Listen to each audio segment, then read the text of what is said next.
Hi ನಮಸ್ತೆ. ಎಲ್ಲರೂ ಹೇಗಿದ್ದೀರಾ? ಚೆನ್ನಾಗಿದ್ದೀರಾ ಅಂತ ಹೇಳಿ ಭಾವಿಸ್ತೀನಿ. ಇವತ್ತಿನ ವಿಡಿಯೋದಲ್ಲಿ ಏನು ಹೇಳ್ತಾ ಇದ್ದೀನಪ್ಪ ಅಂದರೆ 777 ಮತ್ತು 888 ಮತ್ತು 999 ಈ ಮೂರು ನಂಬರ್ಗಳ ಬಗ್ಗೆ ಮಾಹಿತಿ ಕೊಡ್ತಾ ಹೋಗ್ತೀನಿ. ಈ ಮೂರು ಯಾಕೆ ನಂಬರ್ ತೊಗೊಂಡಪ್ಪ ಅಂತ ಹೇಳಿದರೆ ಲಾಸ್ಟು ಈ ನಂಬರ್ಗಳು ಬರುತ್ತೆ. 10 ಅಂತ ತೊಗೊಂಡ್ರೆ ಮತ್ತು 11 ಅಂತ ಬರುತ್ತೆ. ಹಾಗಾಗಿ 10 ಇಲ್ಲ, 77 ಮತ್ತು 88 ಮತ್ತು 99 ಇವು ಏನು ನಿಮಗೆ ಮಾಹಿತಿ ಕೊಡಲು ಇಷ್ಟಪಡ್ತಾ ಇದ್ದಾವೆ. ಅಂದರೆ ಏಂಜಲ್ಸ್ ನಿಮಗೆ ಯಾವ ಸಂದೇಶ ಕೊಡ್ತಾ ಇದ್ದಾರೆ, ನೀವು ಯಾವ ವಿಚಾರವಾಗಿ ಡೀಪಾಗಿ ಯೋಚನೆ ಮಾಡ್ತಾ ಇರ್ತಾರಲ್ಲ ಆ ವಿಚಾರಕ್ಕೆ ಏನಂತ ನಿಮ್ಮ ಸೂಚನೆಗಳನ್ನ ಕೊಡ್ತಾ ಇದ್ದಾರೆ. ಈಗ ನಮ್ಮೂರು ಅದರೊಳಗೆ ನಮ್ಮ ಫೈನಾನ್ಷಿಯಲ್ ತಗೊಳ್ಳೋಣ, ಕೆರಿಯರ್ ವಿಚಾರವಾಗಿ ತಗೊಳ್ಳೋಣ, ಮತ್ತು ಆರೋಗ್ಯವಾಗಿ ತಗೊಳ್ಳೋಣ, ಅಥವಾ ಇನ್ನು ಬೇರೆ ವಿಚಾರ ರಿಲೇಷನ್ಶಿಪ್, ಈ ರೀತಿಯಲ್ಲಿ ನೀವು ಏನಾದರೂ ಯೋಚನೆ ಮಾಡ್ತಾಯಿದ್ರಿ, ತುಂಬಾ ಯೋಚನೆ ಮಾಡ್ತಾಯಿದ್ರಿ ಅಂತ ಹೇಳಿದರೆ ಇಲ್ಲಿ ನಿಮಗೆ ಯಾವ ಸೂಚನೆ ಕೊಡ್ತಾ ಇದ್ದಾರೆ ಅಂದರೆ ಇಲ್ಲಿ 777 ಇಲ್ಲಿ 77 ಯಾರಪ್ಪ, ಏಂಜಲ್ಸ್ ಯಾರಪ್ಪ ಅಂತ ಹೇಳಿದರೆ ಏಂಜಲ್ ಜಾಡ್ಕಿಯಲ್ ಅಂದರೆ ನಮ್ಮನ್ನು ಪ್ರೊಟೆಕ್ಟ್ ಮಾಡ್ತಾ ಇರುವಂತಹ ಏಂಜಲ್ ಏನಪ್ಪ ಅಂದರೆ ಏಂಜಲ್ ಜಾಡ್ಕಿಯಲ್. ಇವರು ನಮ್ಮನ್ನು ತುಂಬಾ ಪ್ರೊಟೆಕ್ಟ್ ಮಾಡ್ತಾರೆ. ಇದು 77 ಏನಂತ ಸೂಚನೆ ಮಾಡ್ತದಪ್ಪ ಅಂದರೆ ಇದು ಕೇತು ಸರಿ ಇಲ್ಲ ಅಂದಾಗ ನಮ್ಮ ಫೈನಾನ್ಷಿಯಲ್ ವಿಚಾರ ಅಂದರೆ ನಮ್ಮ ಆಧ್ಯಾತ್ಮಿಕ ಜೀವನಕ್ಕೆ ಬರ್ತೀವಿ. ಅಂದರೆ ನಮ್ಮ ಲೈಫಲ್ಲಿ ತುಂಬಾ ಸ್ಟ್ರಗಲ್ ಪಟ್ಟಿರ್ತೀವಿ, ನೋವು ಪಟ್ಟಿರ್ತೀವಿ. ಅಲ್ಲಿಗೆ ಏನಾಗುತ್ತೆ, ನಮ್ಮ ತುಂಬಾ ಡೀಪಾಗಿ ಹೋಗಿರ್ತೀವಿ. ಯಾವ ವಿಚಾರಕ್ಕೂ ನನಗೆ ಆಗೋದೇ ಇಲ್ಲ ಅನ್ನುವಂಥ ಸ್ಟೇಜಲ್ಲಿದ್ದಾಗ ನಿಮಗೆ ಈ ನಂಬರ್ ಕಾಣ್ತಾ ಹೋಗುತ್ತೆ. ಈ ನಂಬರ್ ಏನು ಕಾಣ್ತಾ ಇದೆಯಪ್ಪ ಅಂತ ಹೇಳಿದರೆ ನಿಮ್ಮ ಲೈಫಿಗೆ ಆಧ್ಯಾತ್ಮಿಕ ವ್ಯಕ್ತಿ ಆಗಿರ್ಬೋದು, ನಿಮ್ಮ ಆಧ್ಯಾತ್ಮಿಕವಾದಂತಹ ನಡೆ ಇಲ್ಲಿಗೆ ನಿಮಗೆ ಸ್ಟಾರ್ಟ್ ಆಗ್ತಾ ಇದೆ. ಅಂದರೆ ಆಧ್ಯಾತ್ಮಿಕ ಸಂಕೇತವಾಗಿ ನಿಮ್ಮ ಜೀವನಕ್ಕೆ ಕಾಣ್ತಾ ಇದೆ. ನೀವು ಯೋಚನೆ ಮಾಡ್ತಾ ಇದ್ದೀರಲ್ಲ, ಯಾವ ವಿಚಾರಕ್ಕೆ ನೀವು ಯೋಚನೆ ಮಾಡ್ತೀರಿ, ನೀವು ಧ್ಯಾನ ಮಾಡೋದ್ರಿಂದ ನಿಮ್ಮ ಪ್ರಶ್ನೆಗೆ ಉತ್ತರ ಸಿಗಬಹುದು. ಅಥವಾ ನಿಮ್ಮ ಯಾವುದೋ ಒಂದು ಗುರುಗಳನ್ನು ಆರಾಧನೆ ಮಾಡ್ತಾಯಿದ್ರೆ ಆ ಗುರುಗಳ ಆಶೀರ್ವಾದ ನಿಮಗೆ ಸಿಗಬಹುದು. ಅಥವಾ ಅಲ್ಲಿಂದ ನಿಮಗೆ ಪರಿಹಾರ ಇರುತ್ತೆ ಅನ್ನೋದನ್ನು ಸೂಚನೆ ಕೊಡ್ತಾ ಹೋಗ್ತಾರೆ. ಇಲ್ಲಿ ನಾವು ಪ್ರತಿಯೊಂದು ವಿಚಾರಕ್ಕೂ ಒಂದೊಂದು ಏಂಜಲ್ಸ್ ಇರ್ತಾರೆ. ಆ ವಿಚಾರಕ್ಕೆ ಈಗ ನಮ್ಮ ಆಧ್ಯಾತ್ಮಿಕ ಜೀವನಕ್ಕೆ ಬಂದ್ವಿ ಅಂತ ಹೇಳಿದರೆ ಏಂಜಲ್ ಜಾಡ್ಕಿಯಲ್ ಇವರು ನಮಗೆ ಒಬ್ಬ ಗುರು ನಮಗೇನು ದಾರಿ ತೋರಿಸ್ತಾರಪ್ಪ, ನಾವು ಇದು ಹೋಗ್ತಾ ಇರೋ ದಾರಿ ಸರಿ ಇದೆ ಅಥವಾ ಇಲ್ಲ ಅನ್ನೋದ್ರ ಬಗ್ಗೆ ದಾರಿ ತೋರಿಸ್ತಾ ಹೋಗ್ತಾರೆ. ಅಲ್ಲಿ ನಾವು ಒಂದು ಯಾವ ರೀತಿ ಅಂದರೆ ಸಂಬಂಧಿತ ಅಂದರೆ ಜ್ಞಾನ, ಕರುಣೆ ಮತ್ತು ನಮ್ಮ ಸ್ಮರಣಾಶಕ್ತಿಯನ್ನು ಹೆಚ್ಚಿಸ್ತದೆ. ಅಂದರೆ ನಮ್ಮಲ್ಲಿರುವಂತಹ ಶಕ್ತಿನ, ನಮ್ಮಲ್ಲಿರುವಂತಹ ಭಾವನೆಗಳನ್ನು ಹೊರ ತರ್ತಾ ಹೋಗುತ್ತೆ. ಇದನ್ನು ನಮಗೆ ಗುರುಗಳ ಮುಖಾಂತರ ನಮಗೆ ತೋರಿಸ್ತಾ ಹೋಗುತ್ತೆ. ಅದನ್ನು ನಾವು ಹೇಗೆ ನಮ್ಮ ಜೀವನಕ್ಕೆ ಅಳವಡಿಸ್ಕೋಬೇಕು ಅಂತ ಹೇಳಿದರೆ, ಈಗ ಒಂದು ಫೈನಾನ್ಷಿಯಲ್ ವಿಚಾರದಲ್ಲಿ ತುಂಬಾ ಸ್ಟ್ರಗಲ್ ಪಡ್ತಾ ಇರ್ತೀವಿ. ನಮ್ಮ ಜೀವನದಲ್ಲಿ ಒಬ್ಬ ವ್ಯಕ್ತಿ ಯಾರಾದರೂ ನಮಗೆ ಮೋಸ ಮಾಡಿರ್ತಾರೆ, ಅಥವಾ ನಮಗೆ ತೊಂದರೆ ಕೊಟ್ಟಿರ್ತಾರೆ, ಅಥವಾ ನಾವೇ ಲೋನ್ ಮಾಡಿಕೊಂಡು ಸ್ಟಕ್ಕಾಗಿ ನಿಂತಿರ್ತೀವಿ. ಈ ರೀತಿಯಲ್ಲಿ ಇದ್ದಾಗ ನೀವು ತುಂಬಾ ನೆಗೆಟಿವ್ ಆಗಿ ಥಿಂಕ್ ಮಾಡ್ತಾ ಹೋಗ್ತೀರ. ಅಲ್ಲಿ ನಿಮಗೆ ಏಂಜಲ್ಸ್ ಇವರು ಗುರುಗಳ ರೂಪದಲ್ಲಿ ನಿಮ್ಮ ಜೀವನಕ್ಕೆ ಒಂದು ದಾರಿಯನ್ನು ತೋರಿಸ್ತಾ ಇರ್ತಾರೆ. ಆ ದಾರಿಯಲ್ಲಿ ತೋರಿಸ್ತಕ್ಕೆ ಹೋದಾಗ ನೀವು ಅದನ್ನು ಅಬ್ಸರ್ವ್ ಮಾಡಿರೋಲ್ಲ, ಅಲ್ಲಿ ನಿಮಗೆ ಈ ನಂಬರ್ ಕಾಣ್ತಾ ಹೋಗುತ್ತೆ. ಆ ನಂಬರ್ ನಿಮಗೆ ಕಾಣ್ತಾ ಹೋಯಿತು ಅಂದರೆ ಆಗ ನಿಮಗೆ ಗೊತ್ತಾಗುತ್ತೆ, ನನ್ನ ಜೀವನದಲ್ಲಿ ಒಬ್ಬ ಗುರುವಿನ ಪ್ರವೇಶ ಆಗುತ್ತೆ. ನನ್ನ ಜೀವನಕ್ಕೆ ಒಂದು ಗುರು ನನ್ನ ಲೈಫಲ್ಲಿ ಎಂಟ್ರಿ ಆಗ್ತಾ ಇದ್ದಾರೆ. ಅಥವಾ ನಾವು ಏನೋ ಒಂದು ಪಾಠ ಕಲಿತಾ ಇದ್ದೀನಿ, ನನಗೆ ಅವರು ಬಂದಿರೋದು ನನ್ನ ಜೀವನಕ್ಕೆ ಒಂದು ಪಾಠ ಕಲಿಸೋದಕ್ಕೆ. ರಿಲೇಷನ್ಶಿಪ್ ವಿಚಾರವಾಗಿ ಅಲ್ಲಿ ನೀವು ತುಂಬಾ ಗಲಾಟೆ ಮಾಡ್ಕೊಂಡಿರ್ತಾರೆ, ಅಥವಾ ಸಣ್ಣ ಪುಟ್ಟ ವಿಚಾರಕ್ಕೆ ಮನಸ್ತಾಪ ಮಾಡ್ಕೊಂಡಿರ್ತಾರೆ. ಆ ಮನಸ್ತಾಪ ಆದಾಗ ಏನಾಗುತ್ತೆ, ಅಲ್ಲಿ ನಾವು ಮೂರನೇ ವ್ಯಕ್ತಿನೇ ಎಂಟ್ರಿ ಮಾಡ್ಕೊತೀವಿ. ಆ ಸಂಬಂಧ ಸರಿ ಮಾಡೋದಕ್ಕೋಸ್ಕರ ಮೂರನೇ ವ್ಯಕ್ತಿನ ಇದು ಮಾಡ್ಕೊಂಡಿರ್ತೀವಿ. ಅಲ್ಲಿ ಸಹಿತ ನಮಗೆ ಆ ದಾರಿ ತೋರಿಸೋದಕ್ಕೆ ಅಂತಲೇ ಅಲ್ಲಿ ಸಹಿತ ಒಬ್ಬ ಗುರುನೇ ಅಂತಲೇ ಹೇಳ್ಬೋದು. ಈಗ ಒಂದು ತಪ್ಪು ದಾರಿಲಿ ಹೋಗ್ತಾ ಇರೋದಕ್ಕೆ ಒಂದು ಸರಿ ದಾರಿ ತೋರಿಸ್ತಾ ಇದ್ದಾರೆ ಅಂದರೆ ಅವರು ಒಂದು ಗುರುವಿನ ಸ್ಥಾನ ಅಂತಲೇ ಹೇಳ್ಬೋದು. ಇದು 777 ಈ ರೀತಿ ಅನ್ನೋದನ್ನು ತೋರಿಸ್ತಾ ಹೋಗುತ್ತೆ. ಆಗ ನಿಮಗೆ ಏನು ಅನಿಸುತ್ತಪ್ಪ, ಯಾರೂ ಇಲ್ಲ ಅನ್ನೋ ಭಾವನೆ ಕಂಡಾಗ ಮಾತ್ರ ನೀವು ನಿಮ್ಮ ಮೌನದಲ್ಲಿ ನೀವು ಇರೋದಕ್ಕೆ ಪ್ರಯತ್ನ ಮಾಡ್ತೀರ, ಮತ್ತು ನಾನು ಒಂಟಿಯಾಗಿರಬೇಕು ಅನ್ನೋದಕ್ಕೆ ಪ್ರಯತ್ನ ಮಾಡ್ತೀರ.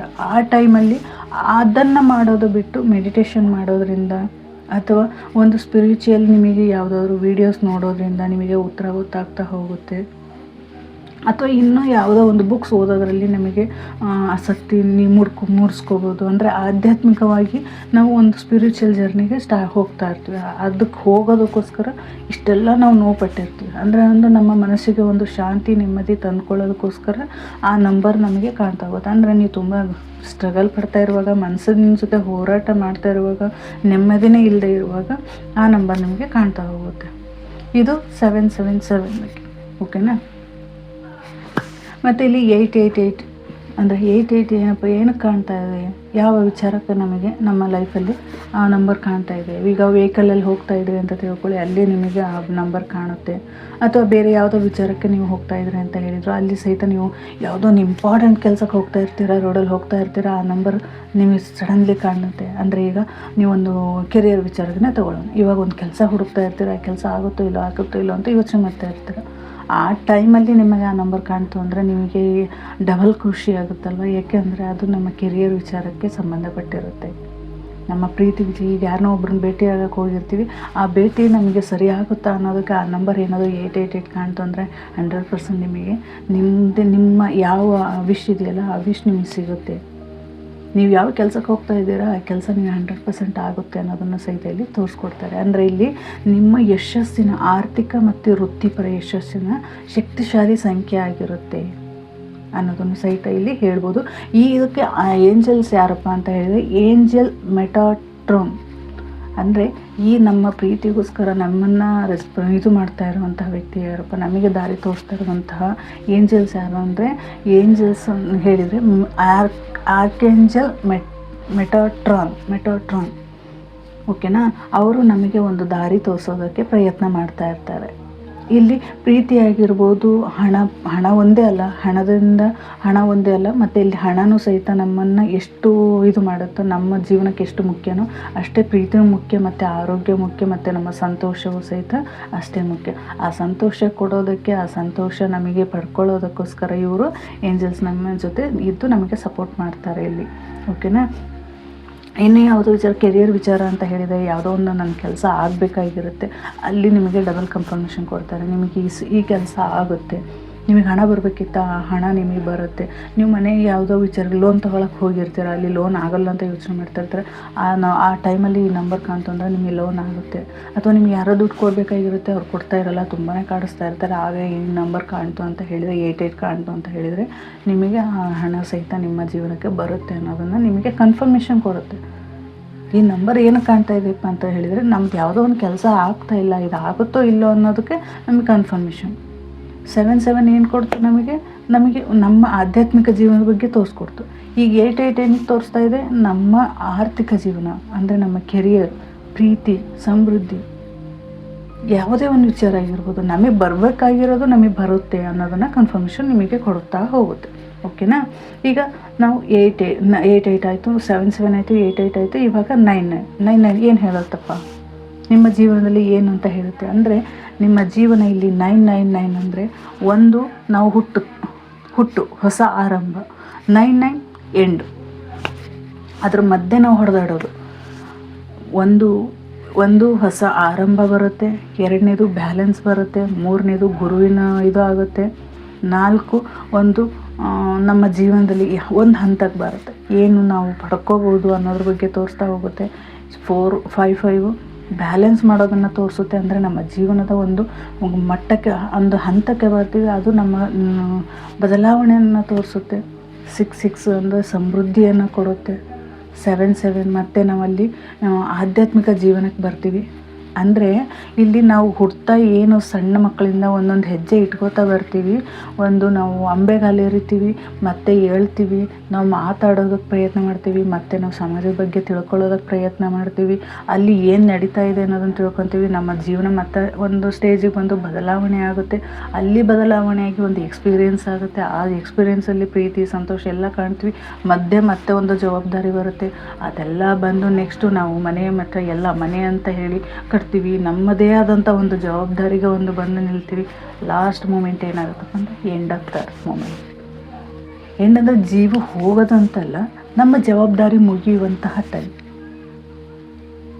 ನಮ್ಮ ಜವಾಬ್ದಾರಿ ಏನಾಗುತ್ತೆ ಅಂದರೆ, ಇಲ್ಲಿಗೆ ನಮ್ಮ ಜೀವನದಲ್ಲಿ ಒಂದು ಹಂತಕ್ಕೆ ಬಂದಿದ್ದೀವಿ, ನೆಕ್ಸ್ಟ್ ನಮ್ಮ ಪೀಳಿಗೆಗಳು ಆ ಜವಾಬ್ದಾರಿನ ಅವ್ರಿಗೆ ಕೊಡುವಂತಹ ಸಮಯ ಬಂದಾಯಿತು. ಅಂದರೆ ನಿಮ್ಮ ಜೀವನದಲ್ಲಿ ಒಂದು ದೊಡ್ಡ ಹಂತ, ಕೆಲಸ ಮುಕ್ತಾಯವಾಗ್ತಾ ಇದೆ, ನಾನು ಹೇಳಿದ ಹಾಗೆ ಒಂದು ಜವಾಬ್ದಾರಿ ಮುಕ್ತಾಯವಾಗ್ತಾ ಇದೆ ಅನ್ನೋದನ್ನು ಸಹಿತ ಇಲ್ಲಿ ಬರುತ್ತೆ. ಅಥವಾ ನಿಮ್ಮ ಬೇರೆ ಯಾವುದೋ ಒಂದು ಕೆಲಸದಲ್ಲಿ ನೀವು ಸ್ಟಾರ್ಟ್ ಮಾಡಿರ್ತೀರ, ಆ ಸ್ಟಾರ್ಟ್ ಮಾಡಿದಾಗ ಆ ಕೆಲಸ ಮುಗಿಬೇಕಪ್ಪ, ಅದು ಮುಗಿತಾ ಇಲ್ಲ, ಆಗ ಸದ್ಯದರಲ್ಲಿ ಈ ಕೆಲಸ ಮುಗಿಯುತ್ತೆ ಅನ್ನೋದಕ್ಕೆ ಕನ್ಫರ್ಮೇಷನ್ಗೋಸ್ಕರ ಈ 999 ಕಾಣ್ತಾ ಹೋಗುತ್ತೆ. ಸಾರಿ, ಬೇಜಾರು ಮಾಡ್ಕೋಬೇಡಿ, ಲಾಸ್ಟ್ ಎಂಡ್ ಅಂತ ಹೇಳ್ತಾ ಇದ್ದಾರೆ ಅಂತ ಹೇಳಿ ಇಲ್ಲ, ಎಲ್ಲರಿಗೂ ಜೀವನದಲ್ಲಿ ಒಂದು ಎಂಡಿಂಗ್ ಪಾಯಿಂಟ್ ಇದ್ದೇ ಇರುತ್ತಲ್ವ. ಆ ಪಾಯಿಂಟ್ ಮುಖಾಂತರ ನಾನು ನಿಮಗೆ ಹೇಳ್ಕೊಡ್ತಾ ಇದ್ದೇನೆ ಅಷ್ಟು ಬಿಟ್ಟರೆ ಮತ್ತೆ ಏನಿಲ್ಲ, ಮತ್ತೆ ಬೇಜಾರು ಮಾಡ್ಕೋಬೇಡಿ, ಓಕೆನಾ. ನಾನು ಇಲ್ಲಿ ಏಂಜಲ್ಸ್ ಯಾರಪ್ಪ ಅಂದರೆ ಏಂಜಲ್ ಚಾಮೆಲ್ 999, ಇದಕ್ಕೆ ಏಂಜಲ್ ಚಾಮೆಲ್ ಅಂದರೆ ನಮ್ಮ ಗಾರ್ಡಿಯನ್. ಫಸ್ಟ್ ಬಂದಿರೋದವರೇ, ಲಾಸ್ಟ್ ಬಂದಿರೋದವರೇ. ನಮ್ಮನ್ನು ಒಂದು ಪ್ರೊಟೆಕ್ಟ್ ಮಾಡ್ತಾ ಮಾಡ್ತಾ ಮಾಡ್ತಾ ಮಾಡ್ತಾ ಮಾಡ್ತಾ ಒಂದೊಂದೇ ಜೀವನದ ಪಾಠಗಳನ್ನು ಕಲಿಸ್ತಾ ಬಂದಿರ್ತಾರೆ. ಆ ಟೈಮಲ್ಲಿ ಲಾಸ್ಟ್ ನಮಗೆ ಇದು ರಿಟೈರ್ಡ್ ಆದಮೇಲೆ ನಾನು ಏನು ಮಾಡೋದಪ್ಪ ಅಂತ ಹೇಳಿ ಯೋಚನೆ ಮಾಡ್ತಾ ಇರ್ತಾರೆ. ಹೌದು, ಯೋಚನೆ ಮಾಡಲೇಬೇಕಾಗುತ್ತೆ. ಆ ಟೈಮಲ್ಲಿ ಸರಿಯಾದ ನೀವು ದಾರಿಯಲ್ಲಿದ್ದೀರಾ, ನಿಮಗೆ ಬರಬೇಕಾಗಿರೋದು ಬರುತ್ತೆ, ನಿಮ್ಮ ಜವಾಬ್ದಾರಿ ಅಲ್ಲಿಗೆ ಮುಗಿಯುತ್ತೆ ಅನ್ನೋದನ್ನು ಸಹಿತ ಹೇಳುತ್ತೆ. ಮತ್ತು ಇಲ್ಲಿ ರಿಲೇಷನ್ಶಿಪ್ಪಲ್ಲಿ ತುಂಬಾ ಸಮಸ್ಯೆಗಳನ್ನ ಅನುಭವಿಸ, ಹೌದು, ನೀವು ಇಲ್ಲಿವರೆಗೂ ಮದುವೆ ಆದಾಗಿಂದನೂ ಒಂದು ಸಮಸ್ಯೆಗಳನ್ನ ಅನುಭವಿಸ್ತಾ ಇರ್ತಾರೆ. ಒಂದು ಸ್ಟೇಜ್ ಅದು ನಿಮ್ಮ ಇಬ್ಬರನ್ನ ಅರ್ಥ ಮಾಡ್ಕೋಬೇಕು ಅಂದರೆ ಒಂದು ದಾರಿಲಿ ಇರ್ತೀರ. ನೆಕ್ಸ್ಟು ಮಕ್ಕಳು ಮರಿ ಅಂತ, ಆಗ ನೀವು ಏನು ಮಾಡ್ತೀರ, ಮಕ್ಕಳು ನೋಡೋ ಜವಾಬ್ದಾರಿಗೆ ಹೋಗಿರ್ತೀರ. ಮತ್ತು ನೀವು ಮಧ್ಯೆ ಬರ್ತೀರ, ಅಂದರೆ ಅಲ್ಲಿ ಸಮಸ್ಯೆಗಳನ್ನ ಒಂದೊಂದೇ ಹುಟ್ಟು ಹಾಕೋತಾ ಬರ್ತೀವಿ. ನೆಕ್ಸ್ಟು ಒಂದು 40 ಏಜಲ್ಲಿ ಏನಾಗುತ್ತೆ ಅಂತ ಹೇಳಿದರೆ, ನಿಮ್ಮನ್ನು ನೀವು ಆ ಟೈಮಲ್ಲಿ ನಿಮ್ಮನ್ನು ಅರ್ಥ ಮಾಡ್ಕೋತೀರ. ಅಲ್ಲಿ ನಿಮಗೆ ಒಂದು ಬಾಂಡಿಂಗ್ ಮತ್ತೆ ಸ್ಟಾರ್ಟ್ ಆಗುತ್ತೆ. ಆ ಸ್ಟಾರ್ಟ್ ಆದ ನೆಕ್ಸ್ಟು ನಿಮಗೆ ನಿಮ್ಮ ಏಜ್ ಮೇಲೆ ನೀವು ಏನಾಗ್ತದೆ, ಎಕ್ಸ್ಪೀರಿಯನ್ಸ್ ಮೇಲೆ ನೀವು ಅದನ್ನ ಜೀವನ ನೋಡ್ತಾ ಏನಾಗ್ತಿರಪ್ಪ ಅಂದರೆ ಇಬ್ಬರು ಇದನ್ನು ಚೆನ್ನಾಗಾಗ್ತಾ ಹೋಗುತ್ತೆ. ಆಗ ಇಲ್ಲಿ ನಿಮಗೆ ನಾನು ಉದಾಹರಣೆ ಕೊಟ್ಟಿದ್ದು, ಮತ್ತು ನೀವು ಇದು ಮಾಡ್ಕೋಬೇಡಿ, ಆ ಉದಾಹರಣೆ ಕೊಟ್ಟಿದ್ದು ನಿಮ್ಮ ಪ್ರೀತಿ ಅಲ್ಲಿಗೆ ಒಂದು ಬಾಂಡಿಂಗ್ ಆಗಿ ತುಂಬಾ ಸ್ಟ್ರಾಂಗ್ ಆಗುತ್ತೆ. ಅಲ್ಲಿಗೆ ನಿಮ್ಮ ಜವಾಬ್ದಾರಿಗಳೆಲ್ಲ ಮುಗೀತು. ಮಕ್ಳಿಗೆ ಮುಗೀತು, ಒಂದು ಎಜುಕೇಷನ್ ಕೊಟ್ಟಿರ್ತೀರ, ಮನೆ ಮಾಡಿದ್ರಿ, ಒಂದು ನಿಮ್ಮ ಕೆಲಸ ಇತ್ತು ಅಂದ್ರೆ ಅದ್ರದ್ದು ಜವಾಬ್ದಾರಿ ಮುಕ್ತಾಯ ಆಯಿತು. ನೀವು ಇವಾಗ ಏನಪ್ಪ ರಿಟೈರ್ಡ್ ಆಗಿ ಆರಾಮ ಮನೆ ನೋಡ್ಕೊಳ್ಳೋದು, ಒಂದು ನಿಮ್ಮ ಜೀವನದ ಒಂದು ಬದಲಾವಣೆ ಮುಕ್ತಾಯವಾಗಿ ನಿಮ್ಮ ಜವಾಬ್ದಾರಿ ಒಂದು ಮುಕ್ತಾಯ ಆಗ್ತಾಯಿದೆ. ಒಂದು ಹಂತದಲ್ಲಿದ್ದರೆ ಇಲ್ಲಿವರೆಗೂ ನೀವೇನು ಇದು ಮಾಡ್ಕೊಂಡಿದ್ರಿ, ಈಗ ಒಂದು ಹಂತದಲ್ಲಿದ್ದೀರಾ ಅನ್ನೋದನ್ನು ಸಹಿತ ಇಲ್ಲಿ ಹೇಳ್ಬೋದು. ಇಲ್ಲಿ ಏಂಜಲ್ ಚಾಮೆಲ್ ಇಷ್ಟೇ ನಿಮಗೆ ತೋರಿಸ್ಕೊಡ್ತಾ ಇದ್ದಾರೆ. ಏನಪ್ಪ ಅಂದರೆ ನಿಮ್ಮ ಉದ್ದೇಶ ಏನಿತ್ತು, ಇಲ್ಲಿವರೆಗೂ ನಿಮ್ಮ ಉದ್ದೇಶ ಏನಿತ್ತು, ಆ ಉದ್ದೇಶ ಇಲ್ಲಿಗೆ ಮುಕ್ತಾಯ ಆಗ್ತಾ ಇದೆ ಅನ್ನೋದನ್ನು ಇಲ್ಲಿ ಅವರು ನಿಮಗೆ ತೋರಿಸ್ಕೊಡ್ತಾ ಇದ್ದಾರೆ. ನನಗೆ ಹೇಳುವಾಗ ಸ್ವಲ್ಪ ಇದು ಆಯಿತು, ಏನಿಲ್ಲ. ಈಗ ಜೀವನದ ಬಗ್ಗೆ ನಾನು ತಗೊಂಡಾಗ ಎಂಡ್ ಅಂತ ಹೇಳಿದೆ. ಎಂಡ್ ಅಂತಂದರೆ ಎಂಡಲ್ಲ, ಬಟ್ ಆ ಕೆಲಸಕ್ಕೆ ನಾನು ಉದಾಹರಣೆ ಕೊಟ್ಕೊಂಡೆ. ಅಂದರೆ ಅದು 999 ಅಂದರೆ ಒಂದು ಹಂತ, ಅದು ಎಂಡಿಂಗ್ ಮೂಮೆಂಟ್ ಅಂದರೆ ಮತ್ತೆ ಪ್ರಾರಂಭ ಆಗುತ್ತೆ. ಈಗ 10 ಬರುತ್ತಲ್ಲಿ, 10 ಬಂತು ಅಂದರೆ ಅದು ಟೋಟಲ್ ಮಾಡಿದ್ವಿ ಅಂದರೆ 1 ಬರೋದು. ಈಗ ನಮ್ಮ ಒಂದು ಜವಾಬ್ದಾರಿ ಮುಕ್ತಾಯ ಆಯಿತು ಅಲ್ವಾ, ಒಂದು ಜವಾಬ್ದಾರಿ ಮುಕ್ತಾಯವಾಯಿತು. ಮತ್ತೆ ರೀಬರ್ತ್ ತಗೋತಾ ಇದ್ದೀರ, ಅಂದರೆ ರಿಟೈರ್ಡ್ ಆಯಿತು ಅಂದರೆ ಮತ್ತೆ ನಿಮ್ಮ ಹೊಸ ಜೀವನ ಸ್ಟಾರ್ಟ್ ಆಯಿತು. ಅಲ್ಲಿ ಮತ್ತೆ ಮೊಮ್ಮಕ್ಕಳು ನೋಡಿದೆ, ಮಕ್ಕಳಿಗೆ ಇದೆಲ್ಲ ಮಾಡಿದರೆ, ಮೊಮ್ಮಕ್ಕಳಿಂದ ಅವ್ರ ಎಜುಕೇಷನ್ ನೋಡಿದ್ರೆ ಅವ್ರದಿಂದ, ಹೀಗೆ ಒಂದೊಂದೇ ಮತ್ತೆ ಸ್ಟಾರ್ಟ್ ಆಯಿತು ರೀಬರ್ತ್. ನಮ್ಮ ಜೀವನದಲ್ಲಿ ಏನು ಕಳ್ಕೊಂಡಿದ್ವಿ ಅದು ಒಂದು ಮುಕ್ತಾಯ ಆಗಿ ಮತ್ತೆ ಒಂದು ಲೈಫ್ ಸ್ಟಾರ್ಟ್ ಆಗುತ್ತೆ ಅನ್ನೋದನ್ನು ಇಲ್ಲಿ ನಿಮಗೆ ಏಂಜಲ್ಸ್ ತಿಳಿಸ್ಕೊಡ್ತಾರೆ. ಇಲ್ಲಿ 99 ಫಸ್ಟಿಂದ 1-9ವರೆಗೂ ನಿಮಗೆ ಏಂಜಲ್ಸ್ ಏನು ಹೇಳ್ತಾರೆ ಅಥವಾ ಅವ್ರು ಏನು ಮಾಹಿತಿ ಕೊಡ್ತಾರೆ ಅನ್ನೋದ್ರ ಬಗ್ಗೆ ನಾನು ನಿಮಗೆ ತಿಳಿಸ್ಕೊಟ್ಟೆ. ಈ ಮಾಹಿತಿ ನಿಮಗೆ ಇಷ್ಟ ಆಗಿತ್ತು ಅಂದರೆ ದಯವಿಟ್ಟು ಕಮೆಂಟ್ ಮುಖಾಂತರ ತೋರಿಸಿ, ಕಮೆಂಟ್ ಮುಖಾಂತರ ನನಗೆ ಹೇಳಿ ಅಂತ ಹೇಳ್ತಾ ಇವತ್ತಿನ ರೀಡಿಂಗ್ನ ಮುಗಿಸ್ತೀನಿ. ಮತ್ತು ಇನ್ನೊಂದು ವಿಡಿಯೋ ಮುಖಾಂತರ ಭೇಟಿಯಾಗೋಣ. Okay, thank you so much. Support ಮಾಡ್ತಾ ಇರುವಂಥ ಪ್ರತಿಯೊಬ್ಬರಿಗೂ ನನ್ನ ಕೃತಜ್ಞತೆ ತಿಳಿಸ್ತೀನಿ. Thank you.